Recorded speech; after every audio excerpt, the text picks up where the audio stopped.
हमारे चैनल को सब्सक्राइब करना ना भूलें। यहाँ हजारों कहानियां हैं आपके लिए। उस शैतान बच्चे ने वही हमला दाई माँ पर भी किया, लेकिन उन पर उसकी शक्तियों का कोई भी असर नहीं हुआ। और तभी एक तेज रोशनी वहां पर हुई, जो दाई माँ के बाजू पर बंधे हुए ताबीज से निकल रही थी। और वो ताबीज के बीच में एक हल्के हरे रंग का पत्थर बना हुआ था। और उस पत्थर से निकलती हुई तेज सुनहरी रोशनी उस बच्चों की आंखों में लग रही थी, और वो उस तरफ देख भी नहीं पा रहा था। तभी धीरे धीरे उस हरी रोशनी से निकलता हुआ एक सुनहरा गोला उस बच्चे के चारों तरफ बन गया, और उसकी आंखों से निकलती हुई वो रोशनी भी एकदम कम हो गई। और वो बच्चा बहुत ही तेज आवाज में चिल्लाने लगा। वो दर्द से कराह रहा था, और ऐसा लग रहा था जैसे कि वो गोला जो उसके चारों तरफ बना है, वो उसकी शैतानी शक्तियों को काबू कर रहा है। और दाई माँ शायद इस बारे में जानती थी, इसलिए ही उन्होंने मुड़कर अपने बाजू पर बंधे हुए उस पत्थर की तरफ देखा और कहा, मुझे पता था मुझ पर इन काली शक्तियों का असर नहीं होगा, लेकिन ये नहीं पता है कि कितनी देर तक ये इसे रोक कर रख पाएगा। वो बच्चा बहुत ही भयानक आवाज में चीख रहा है, और उस हरी सुनहरी रोशनी के गोले से बाहर निकलने की कोशिश भी कर रहा है, लेकिन वो निकल नहीं पा रहा है। उसकी बहुत भयानक चीखें कमरे के अंदर मौजूद रघुवेंद्र के कानों में भी पड़ रही है, और उसे ऐसा लग रहा है जैसे कि कोई उसके कानों में गर्म शीशा पिघलाकर डाल रहा है, और उससे वो भयानक चीखें उससे सुनी नहीं जा रही है। इसलिए रघुवेंद्र ने बहुत ही कसकर अपने दोनों कानों पर हाथ रखते हुए अपने कान को ढक लिया, लेकिन वो आवाजें सुनकर उसे ऐसा लग रहा है जैसे कि वो आवाजें बाहर से नहीं बल्कि उसके अंदर से ही कहीं आ रही है। और वो एकदम ही जमीन पर घुटनों के बल बैठ गया, और अपना सिर नीचे झुकाकर वो पागलों की तरह चिल्लाने लगा, नहीं नहीं, ये नहीं हो सकता, मेरा बच्चा शैतान नहीं, वो मेरा बच्चा नहीं है। उसके पैदा होते ही रेवती मर गई। जब वो अपनी माँ को खो गया तो और किसी को नहीं छोड़ेगा, और मैं, सब कुछ मेरी ही वजह से हो रहा है, इसलिए मुझे भी जिंदा रहने का कोई हक नहीं है। इतना बोलते हुए उसकी आंखों से पछतावे के आंसू वो निकले, और वो आवाज उससे अब बर्दाश्त नहीं हो रही है। इसलिए अपनी जगह पर उठकर खड़े होते हुए रघुवेंद्र ने अपने कमरे की छत की तरफ देखा, और फिर इधर उधर नजर दौड़ाता हुआ कुछ ढूंढने लगा। जैसे ही उसे रस्सी मिली, उसने तुरंत ही रस्सी का एक सिरा उस छत में बने कड़े में फंसाया, और उस रस्सी का दूसरा सिरे का फंदा बनाकर अपने गले में डाला। उस रस्सी के फंदे को अपने गले में डालकर रघुवेंद्र फांसी पर लटकाने ही वाला है, तभी उसने कसकर अपनी आंखें बंद की और उस दिन के बारे में सोचने लगा जब से ये सब कुछ शुरू हुआ था। 1 साल पहले रघु और रेवती की शादी को 7 साल हो चुके थे, लेकिन अब तक उन्हें कोई भी औलाद नहीं हुई थी, और इस बात को लेकर वो दोनों ही बहुत परेशान रहते थे। लेकिन उनकी उम्मीद के विपरीत उनके पिता नरेंद्र ठाकुर को इस बात से कोई भी परेशानी नहीं थी, और वो हमेशा ही उन दोनों को समझाते थे कि शादीशुदा जीवन में खुश रहने के लिए हमेशा ही बच्चे का होना जरूरी नहीं होता है, और अगर इतना ही है तो वो लोग किसी छोटे बच्चे को गोद भी ले सकते हैं। लेकिन रघुवेंद्र उनकी बात नहीं सुनता था, और उसे अपना ही बच्चा चाहिए था, अपना खून। और रेवती को भी दूसरी औरतों के छोटे बच्चे देखकर उसके मन में ममता जागती थी, और वो भी मां बनने का सुख पाना चाहती थी। इसलिए उसने हर वो टोटका किया जो भी उसे कोई बता देता था। उसने अपने पति के साथ मिलकर हर तरह की मन्नत मांगी, व्रत रखे, जप किया, यहाँ तक दान दक्षिणा भी की, लेकिन कोई भी हल नहीं निकाला। और इस तरह से 7 साल बीत गए। वो दोनों पति पत्नी अब माँ बाप बनने की उम्मीद एकदम ही छोड़ चुके थे। तभी एक दिन उन्हें किसी ने बताया था कि उनके गांव के पीछे वाले जंगल में एक पेड़ है। अमावस की रात में उस पेड़ की 7 बार परिक्रमा करके और फिर जो भी पहला जानवर मिले उसे खाना खिलाने के बाद जब वो दोनों घर आएंगे तो उसके कुछ दिनों बाद ही उनकी वो मनोकामना पूरी हो जाएगी। ये बात रघुवेंद्र को ऐसे ही किसी गांव वाले ने बता दी थी, क्योंकि उसकी मनोकामना इस तरह से पूरी हुई।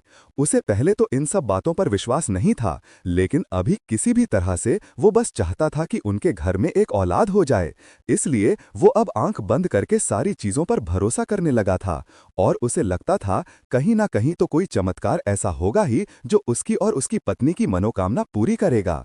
और इस बारे में आकर जब उसने अपनी पत्नी रेवती को बताया तो वो भी बिना कुछ सोचे समझे इस बात के लिए तैयार हो गई, और अपने पिता से बताए बिना रात को 11 बजे रघुवेंद्र रेवती के साथ घर से निकल गया। उन्होंने साथ में जानवर के लिए कुछ खाना बांधा और जो भी जरूरी सामान उस आदमी ने बताया था वो सब कुछ लेकर वो दोनों रात को घर से निकले। और उस वक्त गांव में इतना ज्यादा सन्नाटा हो चुका था कि झींगुर, बीड़ियों और अलग अलग तरह के जंगली जानवरों के दूर से चिल्लाने के अलावा कोई भी आवाज नहीं आ रही थी। उन्हें पता था जंगल में भेड़िया हैं और वो अमावस्या की रात को ही शिकार के लिए निकलते हैं, लेकिन फिर भी उन दोनों ने हिम्मत की जंगल के बीचों बीच मौजूद उस पेड़ की तरफ जाने वाले रास्ते की तरफ ही बढ़ने लगे। रघुवेंद्र ने अपने हाथों में लालटेन भी पकड़ रखी है क्योंकि पूरा रास्ता बहुत ही अंधेरे से भरा था और उन दोनों को कुछ भी नजर नहीं आ रहा था, इसलिए घर से वो दोनों लालटेन जलाकर ही लेकर निकले थे। इसके अलावा रेवती के हाथ में कुछ सामान से भरा हुआ एक थैला है और एक दूसरे का हाथ थामे वो दोनों पति पत्नी जंगल में और अंदर की तरफ बढ़ते चले जा रहे हैं। और काफी अंदर तक आ जाने के बाद उन्हें वो पेड़ सामने नजर आया तो दोनों की आंखें खुशी से चमक गई। कहानी जारी है। क्या लगता है आप लोगों को दाई माँ के पास वो पत्थर कहाँ से आया और कैसी शक्तियां हैं उसमें, और वो उस शैतानी बच्चे को कितनी देर तक रोक पाएंगी, और क्यों मार रहा है वो बच्चा, और क्या है उस पेड़ का राज, क्या उससे ही जुड़ा हुआ है उस बच्चे और शैतान का रहस्य? क्या लगता है आप लोगों को अब तक की कहानी पढ़कर? बताइए कमेंट में। हमारे चैनल को सब्सक्राइब करना न भूलें, यहाँ हजारों कहानियां हैं आपके लिए। किसी गांव वाले से उस मनोकामना पूरी करने वाले पेड़ के बारे में जानने के बाद रघुवेंद्र और रेवती अपने पिताजी को बताए बिना चुपचाप रात के वक्त उसे जंगल के अंदर पेड़ के पास आते हैं। उस वक्त रात के लगभग 12 बजने वाले होंगे और वहां झींगुर और उल्लू की आवाज एकदम साफ सुनाई दे रही है। इसके अलावा चमगादड़ भी वहां पेड़ के पास उड़ते हुए नजर आ रहे हैं। शायद उस पेड़ पर भी काफी सारे चमगादड़ों का बसेरा है और वो पेड़ देखने में बहुत ही अजीब सा लग रहा है। उसे पेड़ के पत्ते बाकी सारे पेड़ से एकदम ही अलग और कुछ ज्यादा ही बड़े हैं। इसके अलावा उस पेड़ का रंग बहुत ही ज्यादा गहरा हरा लग रहा है जो कि रात के अंधेरे में उस वक्त काला ही दिख रहा है। उसे पेड़ के नजदीक आते ही उन दोनों को ऐसा महसूस हुआ जैसे कि वो लोग किसी बहुत ही अलग सी नेगेटिव एनर्जी के घेरे में आ गए हैं और वो पेड़ उन दोनों को ही एक अदृश्य डोर से अपनी तरफ खींच रहा है और वो दोनों चाहकर भी अपनी जगह पर रुक नहीं पा रहे हैं और ना ही वहां से वापस जा पा रहे हैं। रघुवेंद्र और रेवती उन दोनों के मन में माता पिता बनने की इतनी ज्यादा चाहत है कि वो दोनों शायद वापस जाना भी नहीं चाहते। उन दोनों ने उस पेड़ की तरफ बहुत ही उम्मीद भरी नजरों से देखा और फिर रेवती ने रघुवेंद्र से कहा, कितना डरावना है ये पेड़, मुझे तो कुछ अजीब सा ही महसूस हो रहा है, क्या आपको भी? राघवेंद्र ने तुरंत ही अपनी पत्नी की बात का जवाब देते हुए कहा, नहीं, ऐसा कुछ भी नहीं है, ये सब कुछ अंधेरे और रात के सन्नाटे की वजह से ही तुम्हें ऐसा लग रहा है, और रात के वक्त तो पूरा जंगल ही डरावना लगता है, इसलिए तो कोई रात को जंगल में नहीं आता। रघुवेंद्र पता नहीं उसे समझाता हुआ ये बात बोला या फिर अपने आप को, लेकिन बिना उस पेड़ की परिक्रमा किए और बिना बच्चे की मन्नत मांगे तो रघुवेंद्र वहां से कहीं भी जाने के मूड में नहीं लग रहा है। रेवती भी इसी इरादे से वहां पर आई है, इसलिए बिना परिक्रमा किए और मन्नत मांगे तो वो भी वहां से नहीं जाने वाली, फिर चाहे उसे जितना भी डर लग रहा हो। इसलिए उसने रघु की तरफ देखते हुए पूछा, अब हमें क्या करना है? रात के 12 बजने का इंतजार और ठीक उसी वक्त ये लाल धागा हमें पेड़ के चारों तरफ बांधते हुए 7 बार घूमना है और उसके बाद एक साथ एक दूसरे का हाथ पकड़कर आंख बंद करके हमें अपने मन में वही मांगना है जिसके लिए हम यहाँ पर आए हैं। तुम समझ गई ना? रघुवेंद्र अपनी पत्नी को समझाते हुए बोला तो उसकी पूरी बात सुनकर उसकी पत्नी ने हाँ में अपना सिर हिलाया और फिर कुछ देर इंतजार करने के बाद जब उन लोगों को लगा कि 12 बज गए होंगे तब उन दोनों ने अपना काम शुरू किया और उसे पेड़ के चारों तरफ घूमते हुए वो दोनों उसे पेड़ पर वो धागा बांधने लगे और उसके बाद उन्होंने ठीक वैसा ही किया जैसा कि अभी कुछ देर पहले रघु ने उसे बताया था। लेकिन वो दोनों अब हाथ जोड़कर खड़े थे और जैसे ही उन दोनों ने अपने मन में बच्चे के बारे में सोचा, उन दोनों को ही अपने शरीर में एकदम ही कुछ अलग सा महसूस हुआ और दोनों ने एकदम आंखें खोली। उन्होंने सामने की तरफ देखा तो उसे पेड़ के सारे पत्ते अजीब से लाल रंग की रोशनी में चमक रहे थे जो कि अब तक एकदम काले थे और उस पेड़ की जड़ों और तने से भी एक अलग तरह की रोशनी जैसी निकल रही है। उसे देखकर वो दोनों घबरा गए और एकदम ही वहां से पीछे हटे। पीछे हटते हुए उन दोनों ने ध्यान नहीं दिया और वो किसी से टकरा गए तो एकदम ही दोनों अपनी जगह पर रुक गए। उन्होंने पीछे मुड़कर देखा तो सर से पैर तक पूरे काले कपड़े पहने एक बूढ़ा आदमी झुका हुआ वहां पर उनके सामने खड़ा था। अच्छा, तो अपनी मनोकामना पूरी करने के लिए यहाँ पर आए हो तुम दोनों, चलो मेरे साथ। उसे आदमी ने नजर उठाकर जैसे ही उन दोनों की तरफ देखा, रघु और रेवती दोनों ही बहुत ज्यादा घबरा गए क्योंकि वो आदमी काफी डरावना सा लग रहा था। क्योंकि वो बहुत बूढ़ा था। उसके चेहरे पर झुर्रियां थीं और चेहरे पर ठीक हो चुके जख्म का एक निशान भी, और उसकी आंखें भी अजीब तरह से उस लाल रोशनी में चमक रही थीं, क्योंकि वो पेड़ के एकदम सामने खड़ा था। रेवती को अपने पीछे छुपाने की कोशिश करते हुए रघु उस आदमी के सामने आकर बोला, कौन कौन हो तुम, और तुम्हें कैसे पता कि हम यहाँ पर क्यों आए हैं? रघु ने बहुत ही हिम्मत से ये बात बोली, जबकि डर तो उसे भी लग रहा है, क्योंकि अभी तक वहां पर कोई भी नहीं था। वैसे एकदम अचानक से वो आदमी वहां पर आ गया, और फिर उस पेड़ का इस तरह से चमकना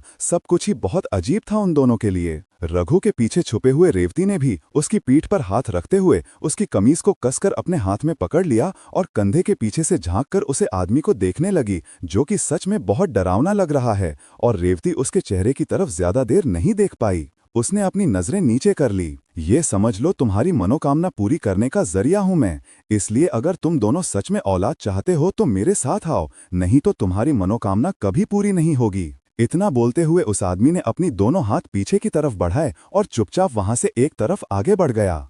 और इतना बोलते हुए वो आदमी जैसे ही वहां से कुछ कदम आगे बढ़ा, उस पेड़ से निकलती हुई रोशनी एकदम ही कम हो गई और वो पेड़ फिर से पहले की ही तरह हो गया। वो आदमी काफी धीमी चाल से चलता हुआ आगे बढ़ा, क्योंकि बिना पीछे देखे ही वो उन दोनों के अपने पीछे आने का इंतजार कर रहा है। कौन हो सकता है ये आदमी? क्या हमें इस पर भरोसा करना चाहिए? रेवती ने रघु से पूछा, तो रघु ने बहुत ही ज्यादा उलझन से उसकी तरफ देखा, क्योंकि उसे भी खुद कुछ समझ नहीं आ रहा है। तुम दोनों को साथ आना है या फिर मैं जाऊं? उस आदमी ने पीछे मुड़कर देखे बिना ही अपनी जगह पर रुक कर कहा, तो दोनों पति पत्नी फिर से एक दूसरे की तरफ ही देखने लगे। मुझे लगता है हमें एक बार चलकर देखना चाहिए, और मुझे सच में ऐसा लग रहा है कि यही आदमी जरिया बनेगा हमारी मनोकामना पूरी होने का। रघुवेंद्र ने रेवती को समझाते हुए कहा, तो उसकी बात पर रेवती ने भी हाँ में अपना सिर हिला दिया। उस बूढ़े कुबड़े आदमी ने पीछे मुड़कर उन दोनों की तरफ देखते हुए कहा, इतना क्या सोच रहे हो तुम? खुद ही यहाँ पर आए हो और इस पेड़ के जरिए तुमने मेरा ही आवाहन किया है, इसीलिए मैं तुम्हारे सामने प्रकट हुआ हूँ। अगर तुम्हें औलाद चाहिए तो इतना मत सोचो। उस आदमी की बात रघु और रेवती दोनों ने बहुत ध्यान से सुनी, और दोनों ने एक दूसरे का मुंह देख फिर ना चाहते हुए वो दोनों उसे आदमी के पीछे पीछे ही चले गए। फ्लैशबैक खत्म, कहानी जारी रहेगी।